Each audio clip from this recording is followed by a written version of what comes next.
Benjamin Tucker was a man with a vision. He dreamed of a world without rulers, a world where individuals were free to live their lives as they saw fit.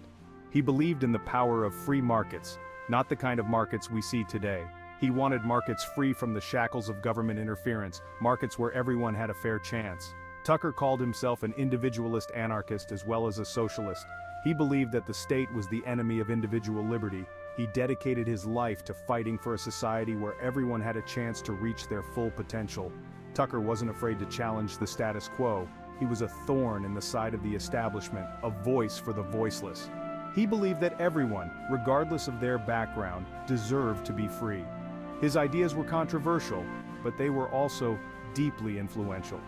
He helped to shape the anarchist movement in America and beyond. His work continues to inspire people around the world who are fighting for a more just and equitable society. Benjamin Tucker was born in 1854, during a time of great upheaval in the United States. The country was on the brink of civil war, divided over the issue of slavery. Tucker's family was abolitionist. They believed that all people were created equal and deserved to be free. These values had a profound impact on young Benjamin. They stayed with him throughout his life and shaped his political views. As a young man, Tucker became interested in radical politics. He was drawn to the ideas of individual liberty and economics. He read the works of thinkers like Pierre-Joseph Proudhon and Josiah Warren. These thinkers argued that the state was a tool of oppression, used by the powerful to exploit the weak. They believed in a society without government, where individuals were free to govern themselves. Tucker found these ideas compelling. He began to see the state as the enemy of individual liberty. Benjamin Tucker believed that the root of social injustice lay in what he called the four monopolies. These monopolies, he argued, were created by the state and served to enrich the few at the expense of the many.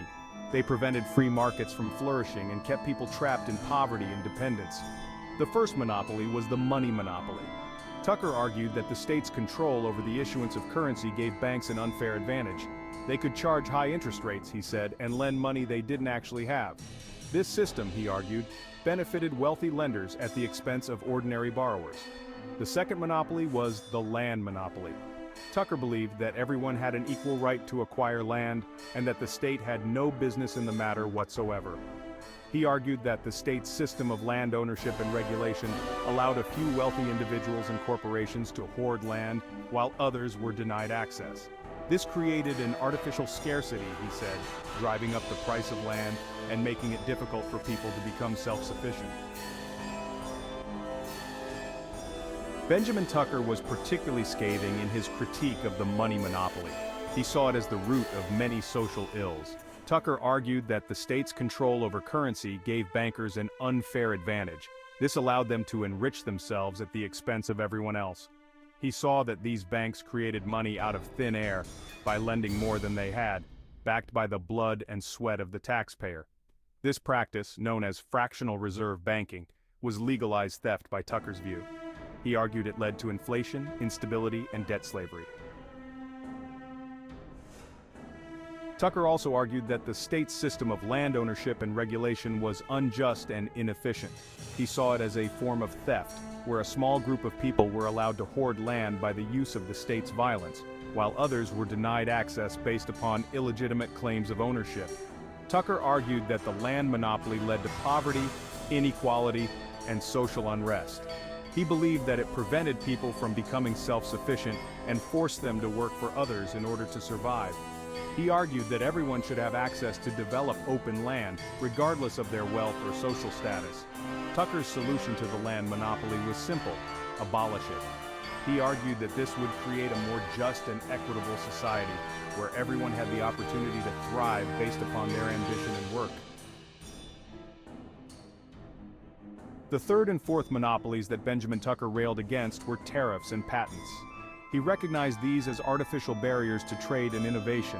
He noted that they protected established businesses from competition, stifled creativity, and harmed consumers. Tariffs, Tucker and many others argued, were nothing more than taxes on consumers. They raised the price of imported goods, making it more difficult for people to afford the things they needed. This, he said, benefited domestic producers at the expense of everyone else. Patents, he argued, were equally harmful.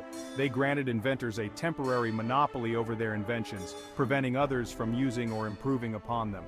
This, he said, stifled innovation and slowed down technological progress.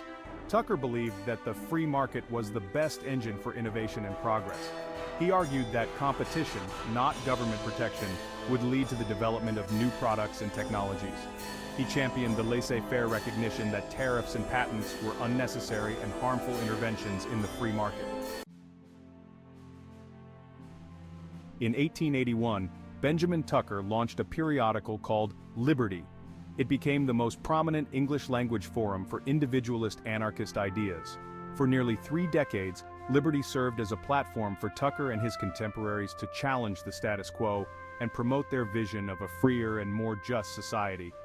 Liberty featured articles, essays, and debates on a wide range of topics, including anarchism, individualism, free markets, and social justice. It published the works of prominent thinkers like Lysander Spooner, Voltairine de Cleyre, and Herbert Spencer. It also provided a forum for lesser-known writers and activists to share their ideas and challenge conventional wisdom. Tucker used Liberty to develop and refine his own ideas. He engaged in vigorous debates with his critics, defending his views with passion and eloquence.